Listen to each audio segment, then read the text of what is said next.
बिहार में इस साल के आखिर में विधानसभा चुनाव होने हैं। चुनाव में बेशक एक लंबा समय बचा हुआ है, लेकिन इसकी तैयारियां अभी से शुरू हो गई हैं। भाजपा ने दिल्ली में सरकार बनाने के बाद मिशन बिहार पर काम करना शुरू कर दिया है। चुनाव के चलते मोदी सरकार ने दो ऐसे काम किए जिसका सीधा फायदा चुनाव में जरूर मिलेगा, जिसकी चर्चाएं राजनीतिक गलियारों में जमकर होने लगी हैं। पहला ये कि आम बजट में जिस तरीके से बिहार के लिए मोदी सरकार ने पिटारा खोला है, उसे ये साफ अंदाजा हो गया था कि बिहार में सरकार बनाने के लिए कितनी आतुरता है। दूसरा ये कि मॉरिशस दौरे पर भी पीएम मोदी ने अपने भाषण की शुरुआत भोजपुरी में की है। जरा आप वीडियो देख लीजिए।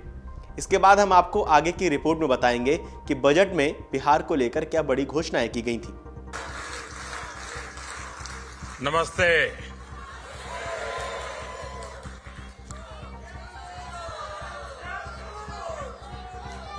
की मानियर मोरिस,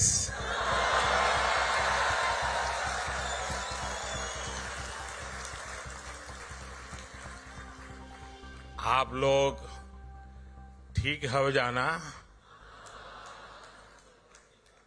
आज हमके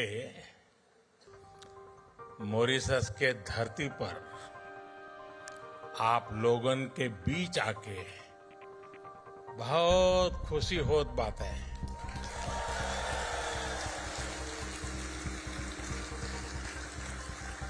हम आप सबके प्रणाम करत है।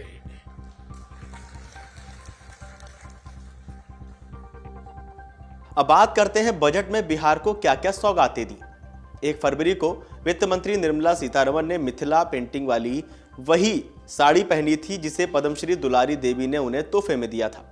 तभी यह अंदेशा हो गया था कि इस बार का बजट बिहार विशेष है। मंत्री निर्मला सीतारमण ने बिहार के लिए कई बड़ी घोषणाएं की थी, जिसके मास्टर स्ट्रोक के रूप में देखा गया था बिहार में मखाना बोर्ड।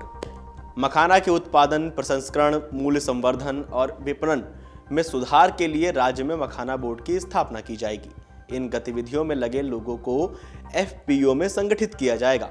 बोर्ड मखाना किसानों को सहायता और प्रशिक्षण सहायता प्रदान करेगा और ये सुनिश्चित करने के लिए भी काम करेगा कि उन्हें सभी प्रासंगिक सरकारी योजनाओं का लाभ मिले। आने वाले समय में किसानों को मखाना की खेती के लिए और भी अधिक प्रोत्साहित किया जाएगा। खाद्य प्रसंस्करण के लिए सहायता, पूर्वोदय के प्रति सरकार की प्रतिबद्धता के अनुरूप बिहार में राष्ट्रीय खाद्य प्रौद्योगिकी उद्यमिता और प्रबंधन संस्थान की स्थापना की जाएगी।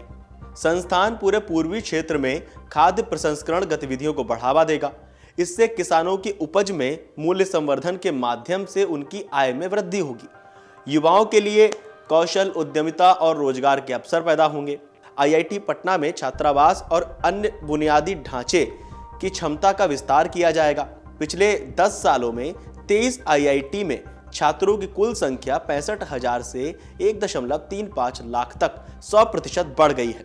2014 के बाद शुरू किए गए 5 आईआईटी में 6,500 और छात्रों को शिक्षा की सुविधा के लिए अतिरिक्त बुनियादी ढांचा बनाया जाएगा।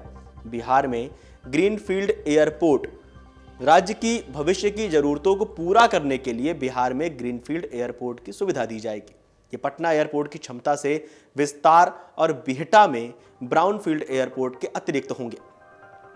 मिथिलांचल में पश्चिमी कोशी नहर परियोजना, पश्चिमी कोशी नहर ERM परियोजना के लिए वित्तीय सहायता प्रदान की जाएगी, जिससे बिहार के मिथिलांचल क्षेत्र में 50,000 हेक्टेयर से अधिक भूमि पर खेती करने वाले बड़ी संख्या में किसानों को लाभ होगा। अब बात करते हैं क्या नहीं मिला। बाढ़ के लिए 13,000 करोड़। नीतीश सरकार की उम्मीद थी कि बाढ़ की त्रासदी से निजात के लिए राज्य को 13,000 करोड़ का बजट मिल सकता है, पर इस बजट में बिहार को निराशा मिली। इंटरनेशनल एयरपोर्ट दरभंगा, उम्मीद ये भी थी कि दरभंगा एयरपोर्ट को इंटरनेशनल बनाया जाएगा ताकि यहां के उत्पाद को विदेश के बाजारों तक ले जाने में मदद मिले। तीसरा, भागलपुर एयरपोर्ट।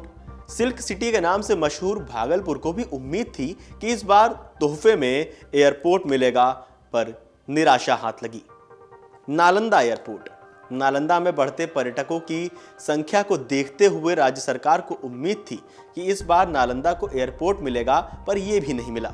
फिलहाल इस बार के बिहार चुनाव को लेकर आप लोगों का क्या मानना है, आपको क्या लगता है, हमें कमेंट करके बताइएगा और देखते रहिए अमर उजाला। अगर आप ये वीडियो YouTube पर देख रहे हैं तो हमारे चैनल को सब्सक्राइब कर बेल आइकन दबाएं और Facebook पर देख रहे हैं तो हमारे पेज को लाइक करें।